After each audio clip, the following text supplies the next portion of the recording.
இன்னைக்கு நம்ம குரோகோஸ் basketball season 2 9th episode தான் பார்க்க போறோம். நம்ம ஹீரோஸுக்கும் அந்த டைச்சிங்கிற ஸ்கூலுக்கு இன்னைக்கு மேட்ச் இருக்குதா, அந்த மேட்சை பார்க்க வரக்காக டோவோட பசங்களும் வந்திருப்பாங்க. கையோட ஒரு மூட்டையும் கொண்டு வந்திருப்பாங்க. மூட்டைக்குள்ள யாருன்னா நம்ம அவமனே மாமா. ஹீரோஸோட மேட்சை கண்டிப்பா நான் பார்க்க மாட்டேன் அப்படின்னு சொல்லியிருப்பானா, அதனால அவனை கடத்திட்டு வந்திருக்காங்களா. ஆனா இந்த மேட்சை பார்க்கணும்னு சொல்லி ரியோட்டாவும் அவனோட ஸ்கூல் பசங்க எல்லாரையும், அந்த கைஜோ ஸ்கூல் பசங்க எல்லாரையும் கூட்டு வந்திருக்க. ஆப்போசிட்ல தான் மோமோவோ மத்தவங்களும் இருக்கிறாங்கன்னு சொல்லிட்டு இந்த சைட்ல இருந்து ஹே அப்படிங்கிற சொல்லி கத்திக்கிட்டு இருப்பானா. அவமனேக்கு ஒன்னும் நம்ம ஹீரோஸோட மேட்சை பாக்குறதுல அவ்வளவு இன்ட்ரெஸ்ட் எல்லாம் கிடையாது. இருந்த போதிலும் ஏன் இந்த பசங்க இவ்வளவு சீரியஸா இருக்கிறானு கவனிக்க வார்ம் அப் பண்ணும்போது நம்ம ஹியூகா அங்க சில ஷாட் எல்லாம் மிஸ் பண்றானா. என்னடா இது, ஷுடோக்கு எதிராக ஆடும்போது கூட ஹியூகாவோட மனசு இந்த அளவுக்கு தளர்ந்த மாதிரி தெரியல. இப்ப என்னது நடக்குதா அப்படின்னு தான் மத்தவங்க பாப்பாங்க. பால் உருண்டு வரும்போது அதை ஹனமியா எடுத்து கியோஷிக்கு கொடுப்பானா. கியோஷி ஹனமியாங்க நல்லா பேசுற மாதிரி தான் இருக்கும். இருந்தாலும் கேப்டன் ஹியூகா என்னடா சிரிச்சு சிரிச்சு பேசினா வாய உடைச்சிரும் பாத்துக்கோ. போன வருஷம் நீ என்ன பண்ணன அப்படிங்கறத நான் இன்னும் மறக்கலன்னு சொன்னா,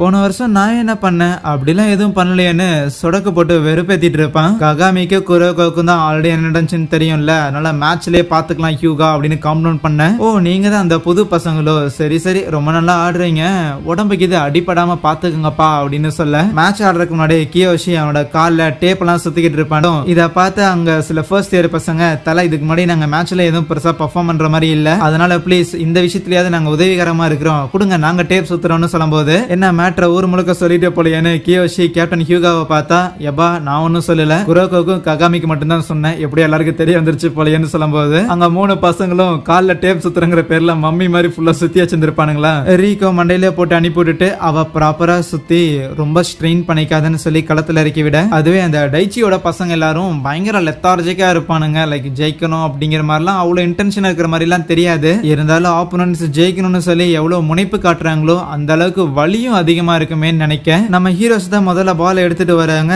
குரோக்கு பால பாஸ் பண்ணாம கையில பிடிக்க ஆப்போனன்ட்டுக்கு புரிஞ்சிருச்சு, கண்டிப்பா அவனோட வேனிஷிங் டிரைவ்ங்கிற மூவ் தான் பயன்படுத்த போறான். ஒரு நபரால கண்டிப்பா அப்படியே காணாமலாம் போக முடியாது, இதுக்கு பின்னாடி இருக்கிற ட்ரிக்கை கண்டுபிடிக்கிறான்னு நினைக்க, இருந்தாலும் முடியாது. குரோக்கு அவனையும் பாஸ் பண்ணி ககாமிட்ட கொடுத்து அந்த இடத்துல பாயிண்ட் ஸ்கோர் பண்றாங்களா. இத பார்த்த நம்ம அவமனேவும், ஓஹோ குரோக்கு புதுசா இதான் கத்து வச்சிருக்கானா, மோமோ இதை பத்தி தான் சொன்னான்னு நினைக்கிறேன், பரவாயில்லையே இன்ட்ரெஸ்டிங்கா இருக்கேன்னு அவனுக்கும் ஜாலியா இருக்கும். எல்லாருமே இந்த சீரியனோட மேட்ச் ஆரம்பிச்சாலே பயங்கர ஜாலியா தான்டா இருக்குங்கிற மாதிரி செம்ம ஆர்வம் காட்ட, டைச்சியோட பசங்களுக்கும் நம்ம ஹீரோஸ் எதிர்க்கிறதுக்கு லைட்டா பதற ஆரம்பிச்சிடும். கியோஷி மாதிரி ஸ்ட்ராங்கான ஒரு பிளேயர், ககாமி அண்ட் குரோக்கு மாதிரி செம்ம ப்ராடஜிக்கலான ஒரு டியோ, ஹியூகா மாதிரியான ஒரு ஷூட்டர், பால இன்னர் சைட்ல கண்ட்ரோல்ல வச்சிருக்க இசுகின்னு சொல்லி லைட்டா பதற. ஆனா அதுக்கு அந்த ஹனமியா எதுக்குடா தேவையில்லாம ஓவரா எங்களுக்கு எல்லாம் புகழாரம் பாடிட்டு இருக்கிறேன், ப்ராடஜியோ ஜீனியஸோ இல்ல டேலண்டோ எதுவா இருந்தாலும் சரி, எலும்பு உடைச்சா ஓரமா உட்காரதனடா செய்யணும்னு பாலை எடுத்துட்டு வர. இசுகி சீனியர் ஹனமியா போய் கவர் பண்ணும்போது, போன வருஷம்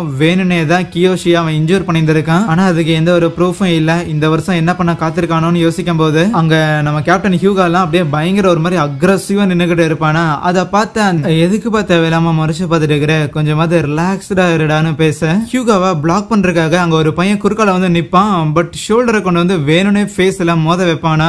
ஸ்கோர் பண்றதுக்காக போக ரீபவுண்ட் ஆகும். ககாமி குதிக்கலான்னு பார்த்தா அவனோட காலை ஒருத்தன் முதிச்சிட்டு, அப்படி முதிச்சவன் அவன் அந்த பாலை எடுத்து பின்னாடி கொண்டு வரும்போது வேணுனே எல்போ வச்சு ககாமி அட்டாக் பண்ண ட்ரை பண்ணுவான், ஜஸ்ட் மிஸ். இருந்தாலும் பாயிண்ட் ஸ்கோர் பண்ணிட்டு என்ன மன்னிச்சுக்கப்பான்னு சொல்லிட்டு போவானா. மணிப்பாடா அப்படிங்கிற மாதிரி ககாமி கடுப்பாக இருக்கிற எல்லாருக்குமே அந்த டைச்சி ஸ்கூல் ஆடுற அந்த கேம் பிளேங்கிறது சுத்தமாவே பிடிக்கல. நம்ம பசங்களும் அந்த டைச்சி ஸ்கூல் இதுக்கு முன்னாடி ஆடின அந்த டீமோட லிஸ்ட் எல்லாம் எடுத்து பார்க்கும்போது அதுல நிறைய ஸ்டார் பிளேயர்ஸ், அதுல ரொம்ப முக்கியமா இருக்கிற ஏசஸ் எல்லாம் ஏதோ ஒரு விதத்துல இன்ஜூர் ஆகப்பட்டிருந்திருக்காங்கிற மேட்டர் தெரிய வருது. இருந்தாலும் கோச் ரீகோ சொல்றாங்க, ஆக்சுவலி அந்த டைச்சிங்கிற டீம் இந்த ஹனமியாவும் இப்ப இருக்கிற பசங்க வர முடி வரைக்கும் இந்த ஸ்கூலும் ஒரு ஸ்ட்ராங்கான ஸ்கூலா தான் இருந்துச்சு. ரீசெண்டா போன வருஷத்துல இருந்து தான் இப்படி இந்த சீப்பான ட்ரிக்ஸ் எல்லாம் இவங்க பிளே பண்ண ஆரம்பிக்கிறாங்க. இப்ப கூட நம்ம கேப்டன் ஹியூகாவை ஃபேஸ்ல அடிக்க போகும்போது உள்ள போந்து கியோஷி தடுக்கிறது மட்டும் இல்லாம, சண்டை போடணும்னா வெளியில வாங்க, கோர்ட்டுக்குள்ள இருக்கிற வரைக்கும் பாஸ்கெட் பால் மூலமா தோக்கடிக்க பாருங்கடான்னு சொன்னா, அதை தானடா பண்றோன்னு பெருசா எதுவும் கண்டுக்காம ஈஸியாவே அங்க போய் பாயிண்ட் ஸ்கோர் பண்றாங்க. ஹனமியா கியோஷிட்ட வந்துட்டு ஜஸ்ட் மிஸ் அந்த 4 கண்ண வெளியில உட்கார வைக்கலான்னு பார்த்தோம், ஆனா எங்க வெளியில குறுக்க வந்துட்டே இருக்கிற, ரொம்பலாம் முயற்சி பண்ணாதீங்க இல்லைன்னா எல்லாரும் ஹாஸ்பிட்டல் போக வேண்டியதா இருக்குண்டான்னு வெறுப்பேத்திட்டு இருப்பான். மறுபடியும் மேட்ச் கண்ணியாக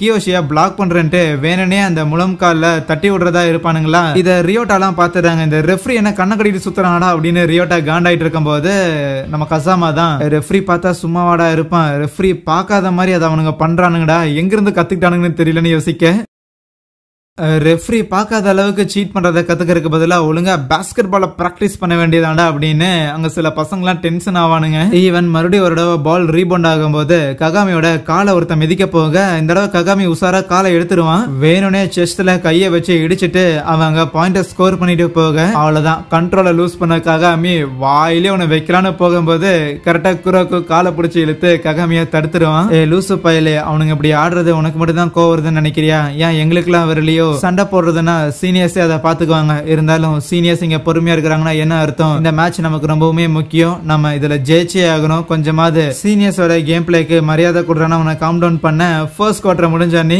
ரீகோ ககாமியோட மண்டை வீங்கிற அளவுக்கு ஒரு பெரிய கொட்டா வச்சுட்டு ஒழுங்கு மரியாதைனால சும்மா இருக்க முடியாதாடா, கை வைக்க போறியா, பெரிய ரவுடியாடா நீ அப்படிங்கிற மாதிரி திட்டிக்கிட்டு இருப்பாங்க. சான்ஸ் கிடைக்கும் போது ஒவ்வொருத்தருக்கும் நல்லா உள்குத்து விட்டுருந்துருப்பானுங்க போல. அதனால இதை கவனிச்ச கியோஷியும் ககாமி கிட்ட நீ ரீபவுண்ட் ஆகுற பால எடுக்க வேண்டாம், நீ வெளியிலேயே ஆடுங்க, நானே ரீபவுண்ட் ஆகுற பால உள்ள ஸ்கோர் பண்றதுக்காக முயற்சி பண்றேன், நான் மட்டும் தனியா ஆடுறேன்னு சொல்லுவானா. இருந்தாலும் அங்க இருக்கிறீங்களா ஒத்துக்க மாட்டாங்க. என்னடே இன்சைட்ல தான் அவனுங்க மொத்தமா வச்சு ரெஃப்ரி பார்க்க மாட்டான் அப்படின்னு சொல்லி அட்டாக் பண்ணிட்டு இருக்கிறாங்க. நீ என்ன அதுலயே ஆடுறன்னு சொன்னா லூஸ் ஆடா நீ அப்படின்னு கேட்டாலும் கியோஷி என்ன நம்புங்க, கண்டிப்பா அவங்களால என்ன தடுக்க முடியாதுன்னு சொல்லிட்டு அதுக்கப்புறம் எப்படியோ ஃபோர்ஸ் பண்ணி தான் மத்த 4 பேரையும் அவுட் சைட்ல ஆட வச்சுட்டு அந்த இன்னர் சர்க்கிள் இருக்குதுல்ல அதுக்குள்ள நம்ம கியோஷி மட்டும் ஆடுவான். வேணுனே அவனுங்க அட்டாக் பண்ண ட்ரை பண்ணாலும் அதெல்லாம் பெருசா பொருட்படுத்தாம ரீபவுண்ட் ஆகுற பால அங்க பாயிண்ட் எடுத்துக்கிட்டே இருக்கேன். இதோட இந்த கியோஷி என்ன அவ்வளோ ஸ்ட்ராங்கான ஆளா அப்படின்னு நம்ம அவமனேவும் கொஞ்சம் இன்ட்ரெஸ்ட் காட்டுறான். பரவாயில்ல, இன்னைக்கு மேட்ச் பார்க்க வந்தது நல்லா தான் இருக்குன்னு. என்னதான் கியோஷி இதை நானே ஹேண்டில் பண்ணிக்கிறேன் அப்படின்னு சொன்னாலும் ஒரு பாயிண்ட்டுக்கு மேல நம்ம ஹியூகாவாலையும் அதை ஏத்துக்க முடியல. ரீபவுண்ட் ஆகுற பால் அவனுக்கு கொடுக்க விடக்கூடாது அப்படின்னா முதல்ல பால் ரீபவுண்ட் ஆக விடக்கூடாதுன்னு கரெக்டா அவன் ஸ்கோர் பண்ண ட்ரை பண்ண பார்த்தா மறுபடியும் ரீபவுண்ட் ஆயிரும். ஏன்னா நம்ம ஹியூகா கொஞ்சம் ஆன்சியஸா இருக்கிற காரணத்தால அவனால கரெக்டா ஷூட் பண்ண முடியல. மத்தவங்களா நாங்க பாத்துக்கிறோன்னு நம்ம ககாமி பால வேகமா எடுத்துட்டு வந்தா வேணுனே குறுக்கால வந்து நின்னு நம்ம ககாமிக்கு ஃபவுல் வாங்கி தரானுங்க. இருந்தாலும் கியோஷி ககாமிய காம் டவுன் பண்ணிட்டு கமான் டீமா நம்ம ஆடுவோம், ஒன்னும் பிரச்சனை இல்லைன்னு அங்க இருந்து போக ஹனமியா வார்த்தை ஜாலங்கள் மூலமா கியோஷிய மட்டம் தட்ட பார்த்தா இந்த தடவை ஹனமியோட வார்த்தையை கியோஷி கண்டுக்காம அங்க இருந்து போகும்போது அவனுக்கு கடுப்பாகுது. அதனால ஒட்டுக்க எல்லாத்தையும் வச்சு முடிச்சு விட்டுறலான்னு அவன் அங்க சிக்னல் கொடுக்க வேணுனே அங்க பிளேயர்ஸ் கீழே ஸ்லிப்பாய் விழுகிற மாதிரி கியோஷியோட தலையிலே அவனுங்களோட கைய வச்சு இடிச்சிடறானுங்க. அவ்வளவுதான் அடி வாங்கின கியோஷி அங்கேயே படுத்துறான். எல்லாரும் பதறி போயிடுறாங்க டைம் மட்டும் கேட்க. அப்போ இருந்தாலுமே கியோஷி திருப்பி எந்திரிக்கிற மாதிரி தெரியுது. என்னன்னா கோச் ரீகோ இந்த மாதிரி குரோக்கோ அண்ட் ககாமின்னு சொல்லி புதுசா நம்ம கிட்ட வந்து 2 பிளேயர்ஸ் ஜாயின் பண்ணிருக்காங்கிற மேட்டரை ஹாஸ்பிட்டல்ல இருக்கும்போது வந்து சொல்லியிருந்திருப்பான். அதை கேட்டவனுமே ஓ அப்படியா, ஓகே ஃபைன், அப்போ இனிமேல் இந்த சென்டர்ல கேம் ஆடுறதை விட்டுட்டு நான் நம்ம டீமுக்கு அஃபென்ஸ்ல ஆடலான்னு இருக்கிறேன். டேக்கோ மாதிரியான ஒரு ஸ்ட்ராங்கான ஸ்கூல்ல எதிர்த்தாலோ இல்லனா ஹனமியா எந்த டீம்ல இருந்தாலும் சரி அவனோட டர்ட்டியான கேம் பிளேவை நம்ம முன்னாடி காமிச்சாலும் நம்ம டீமோட அஃபென்சிவ் பிளேயரா இருந்து, அஃபென்ஸ்னா லைக் முன்னாடி இருந்து ஆடுற மாதிரி தானே, முன்னாடில இருந்து நம்ம டீமுக்கான ஒரு ஷீல்டா நான் இருப்பேன்னு அவனோட வார்த்தைகள் இருக்க அங்கே இந்த ஒரு எபிசோடை முடிக்கிறாங்க. So yeah, thank you.